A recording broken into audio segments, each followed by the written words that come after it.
Hi everyone, it's Alyssa McDonald here from the CBU Academic Success Coaching Service, and today the focus is going to be on helping students to prepare for exams. As we get into the later half of the semester, I know that a lot of students are starting to think about what's going to be next in terms of how to prep for exams, plan out their study time, and keep everything balanced. Now, I know that this is the time of year when our schedules do tend to get a bit hectic. We have a lot of, commitments in terms of schoolwork. You might have weeks where you have multiple assignments due or several tests or presentations coming up. So things are getting busier. And at the same time, students are also starting to think about how they're going to incorporate their study time into this period. So before I get into exam tips, I wanted to just talk for a few minutes about how to prepare for a busy week. Now, the first thing you can do if you have a busy week coming up is to use a planner. Maybe you're using an agenda or a monthly calendar or a weekly planner like the example I have here. This is going to allow you to keep track of everything that you have to do that week, all of your commitments, and how you're going to get them all done. When we are very busy, something like the example here that gives you an hour by hour scheduling option for your tasks and how you're going to complete them and when you're going to complete them can be really beneficial. I know that for some people, scheduling things hour by hour isn't always their best option. They like to keep things a bit more open-ended.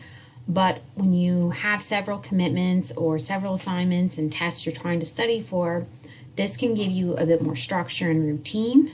The nice thing about it is that when you do schedule things in this type of manner, it allows you to see when you're busy and when you're free. Because one of the pitfalls of being really busy is we focus on all of the things we have to do. We focus on how busy we are, but a lot of times we forget about the time we have to do the things we have coming up. So using a planner and trying to plan things out hour by hour can be beneficial if you do have a busy week coming up. Some other ways you can prepare for a busy week would be to limit your social media.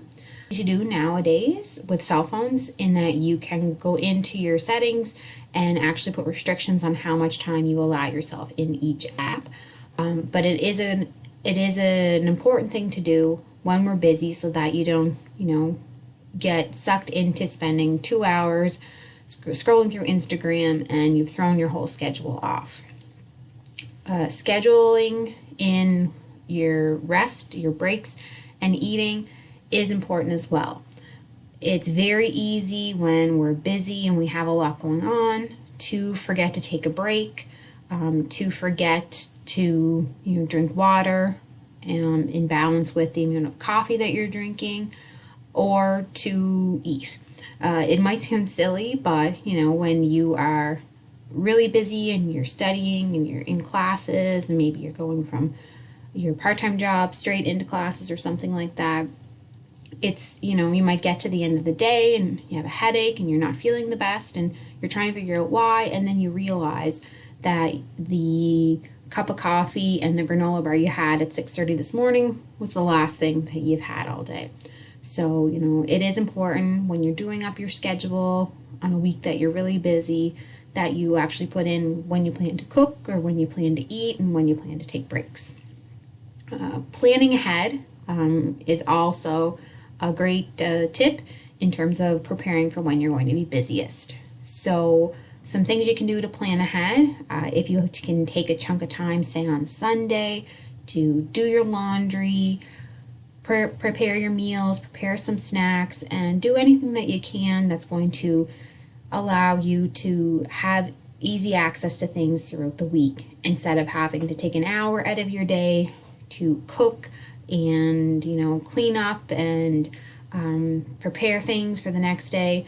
Maybe you only have to take 10 minutes to heat up your food and then put your reusable dishes in the dishwasher to be cleaned. So those are a few ways that you can prepare for an upcoming busy week. Now, when it comes to exam planning, one of the things that I usually recommend for students is to plan out their time by using a study guide. So this is an example of a study guide that I did with a student a few years ago, and this was a Bachelor of Science student who was in their first year and taking 5 classes. So the first thing we talked about was when they wanted to start studying and when their exams and that were. So I am going to go through a few tips on how exactly something like this would be created. The important thing to remember when using something like this is that it is a guide. So there are no, hard and fast rules in how you do this. You can make changes along the way, and it's not set in stone that if you've scheduled in for December 5th that you're doing 2 hours of biology and 2 hours of chemistry and 4 hours of English. You can adjust that if you need to. So this is more so to help you balance out your study time and to allow you to ensure that you're not focusing all of your time and energy in one particular subject. So first thing to do is to start with a blank calendar and add in all of your exam dates and any end of semester dates that you may have as well. This could be end of year papers, lab exams, presentations, whatever it may be. You want to think about when you plan to start studying based on when your exams are, and that will be your starting point. Now, when classes end and you aren't, either working asynchronously on your coursework or you're not in your synchronous lectures online, that's when you can start to think about aiming for an 8-hour study day. So this is going to allow you time to cover your subject matter, but it's not an unrealistic amount of time in that you'll be needing to get up at 4 a.m. and not going to bed until midnight. Again, the whole goal behind a study guide is to help you achieve balance in your study time for exams. I normally recommend that students plan time before they start studying to prep and organize the study materials. So, if you have to organize notes or flashcards, print off your lectures, anything at all like that, you want to do that ahead of time so that everything is well organized when you get into your study period. The final thing to think about before you start doing up your study guide is what subjects do you think you need the most study time in, and how much total study time do you want for each subject. So when I say total study time, that's from the time you start studying for exams until your exam takes place. I typically tell students to use 20 hours of total study time as their guiding principle. For some subjects, you may need less, and for some subjects, you may need more than 20 hours. But that is typically what I tell students to kind of use as their baseline when they're trying to plan out their study guide. So if we go back to the plan that I helped this Bachelor of Science student create, you'll see that they decided to start their study time in and around the end of November, and they were more so focused on this first week in the end of semester materials they had coming up with their biology lab test and their English essay. So that was the main focus in this first week. This student did tell me that the subjects they were most concerned about were math and chemistry. So you'll see that the study hours for math and chemistry started early on in the schedule. So the goal was to balance things out, the 8-hour study day that I've been mentioning as classes come to a close. Now for this student in particular, their classes they knew they were going to be wrapping up on the 4th, so that's when we really started to ramp up the study time. With English being the first exam, you'll see that the English study hours were heavier in those first few days, and that we tried to ensure they were getting enough chemistry time in there as well, with chemistry being their next exam. and to also ensure that they weren't forgetting about study time for math and psychology and biology, just because that they're later in the exam period doesn't mean that they don't need some focus in the early stages of studying. So for this student, they were most concerned about chemistry and math, so those were the ones where we tried to get more study hours. And if they got here to say December 7th and realized they were feeling really good about their English, but chemistry, they were still a bit concerned about, one or two of their modules, they have, the opportunity to say, okay, I think I'm going to maybe forego my English studying today and focus in more on chemistry.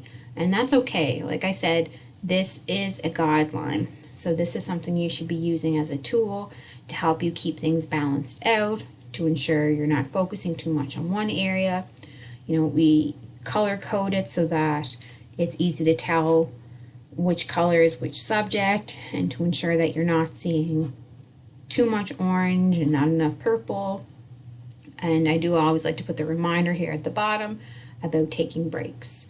So, the student would then use this study guide when they were planning out their daily schedule and, figuring out where they're going to do their 2 hours of biology lab studying in the morning on this Saturday, and then working on their essay and finishing off their day with chemistry, or how are they planning to organize their days.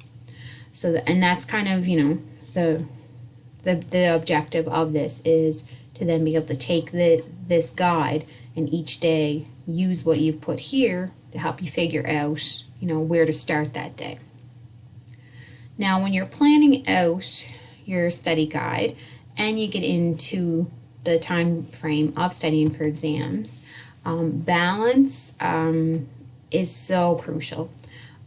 Breaks need to be a part of your regular routine.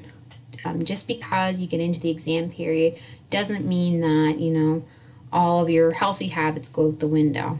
You should have a regular wake-up time and a regular bedtime.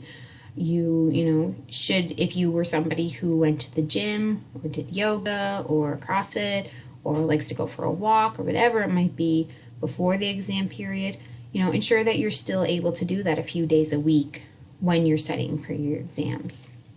Me time, it's okay to take an hour out on Saturday to be able to, read something for pleasure, or watch an episode of a show, or go for a walk, or do something like that. Those things are okay. It's just ensuring that, the breaks you're taking are going to refresh you and make you come back to your study material in a good mindset, feeling like you can continue with your studying and that you're ensuring that everything stays balanced. So again, when we get into the exam period, we want to ensure that we're doing everything we can to prepare for a busy week by using a schedule, limiting our social media, and keeping everything balanced. We also want to get into some exam planning by creating a study guide. If you do need any assistance with making your study guide, or if you do have any additional questions, you can always email me, or you can visit the Success Coaching site to book an appointment. So good luck on exams, and reach out if you need anything.